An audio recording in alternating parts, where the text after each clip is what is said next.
প্রিয় দর্শক, বাংলাভিউর এই মুহূর্তের সরাসরি সম্প্রচারে আপনাদের সবাইকে স্বাগত জানাচ্ছি। আমি কামরুল ইসলাম মাহি, ক্যামেরা আছেন তুফাইল আহমেদ। আমরা অবস্থান করছি সিলেটের সুবহানীঘাট এলাকার যতরপুর সড়কের আমরা অবস্থান করছি এবং আপনাদেরকে যদি একটু দেখানোর চেষ্টা করি, টানা এক সপ্তাহের বৃষ্টিপাতে সিলেটে চরম জলাবদ্ধতা সৃষ্টি হয়েছে এবং এই জলাবদ্ধতায় মানুষের দুর্ভোগ বেড়েই চলছে। এবং আপনাদেরকে যদি একটু জানিয়ে রাখি, গত এক সপ্তাহ ধরে সিলেটে টানা বৃষ্টিপাত হচ্ছে। এই বৃষ্টিপাতে কিন্তু সিলেটের নদ নদীর পানি কিন্তু অনেকটাই বিপদসীমার কাছাকাছি চলে এসেছে এবং সিলেটের নিম্নাঞ্চলের অনেক উপজেলা ইতিমধ্যেই কিন্তু নিম্নাঞ্চলের এলাকা প্লাবিত হয়েছে এবং সুনামগঞ্জে কিন্তু ইতিমধ্যেই বন্যা পরিস্থিতির সৃষ্টি হয়েছে।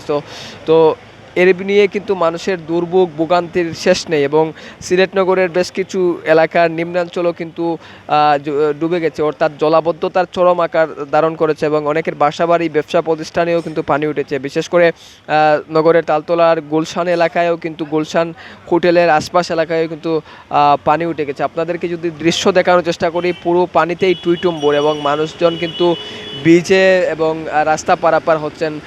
অনেক গাড়ি কিন্তু এই পানি দিয়ে চলাচল করার কারণে ইঞ্জিল ক্ষতি হচ্ছে, এমনটাও কিন্তু চালকরা জানিয়েছেন। তো সব মিলিয়ে সিলেটের যে টানা এক সপ্তাহের বৃষ্টিপাতে যে জলাবদ্ধতা সৃষ্টি হয়েছে সেই জলাবদ্ধতায় মানুষের দুর্ভোগ ভোগান্তির কিন্তু বেড়েই চলছে।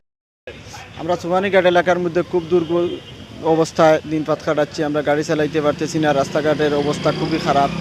আজ থেকে বিগত এক মাস আগে বন্যায় খুব একটা ক্ষতিগ্রস্ত হয়েছে। বর্তমানেও আমরা চলতে পারতেছি না। এই পানি উন্নয়ন বোর্ডের সামনে রাস্তাঘাট সুবহানীঘাট হইতে এবং উপস্বর গিয়া গাড়িটা ঢুকতে পারতেছে না। খুব অবস্থা খারাপ, বাসাবাড়ির অবস্থা খুবই খারাপ। আমরা চলাফেরার খুব সমস্যা হইতেছে এবং আমরা যে দুর্যোগের সময়টা গাড়িটা নিয়ে চলাফেরা করতে পারতেছি না। বিভিন্ন সমস্যার কারণে গিয়া রাস্তাঘাটে সুবহানীঘাট এলাকার মধ্যে গাড়ির অবস্থা খুবই সংকটের মধ্যে। গাড়িটা বন্ধ হয়ে যায়, ঠেলার ধাক্কা মারা লাগে, আঁটু পানিও আছে। বিভিন্ন জায়গায় আপনার বাসাবাড়ির অবস্থা সামনের নিচতলার মধ্যে আঁটু পানিতে বাস খুব সমস্যায় দিনপাত কাটাইতেছে মানুষের।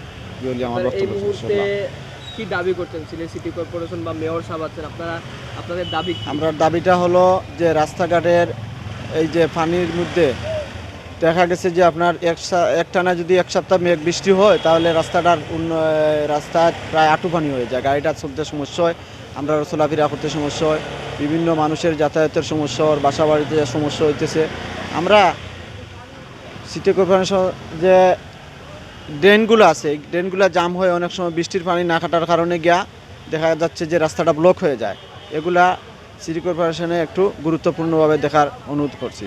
সিলেটের যে ড্রেনগুলো আছে সেগুলো আসলে আমার মনে হয় একটু বড় করার দরকার বা ক্লিয়ার করার দরকার, যার কারণে পানি একটু মেঘ হইলেই পানি উঠে যায়, আঁটু সমান পানি। দেখেন দীর্ঘ কিছুদিন আগেও দোকানপাট বন্ধ ছিল সপ্তাহানিক, কিন্তু এখনও দেখা যাচ্ছে দোকানপাট আবার সপ্তাহ 10 দিন বন্ধ থাকা লাগবে।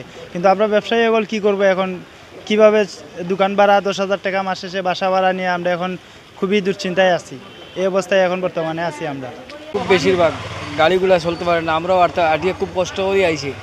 এখন খিতা করা যায় খুব কাছাই, বুঝছেন নি? এখন অবস্থা খুব খারাপ, দেখো কোনো ব্যবস্থা করা যায়নি। দাবি কিতা করতাম চাষা, খাইতাম কিলা চলতাম কিলা, ওটাও আর কিতা কি ব্যবস্থা করা যায়, বুঝছেন নি? তারা রসিল্লায় যদি কোনো সহযোগিতা করা যায় তো এখন লাভ হইব আর কি।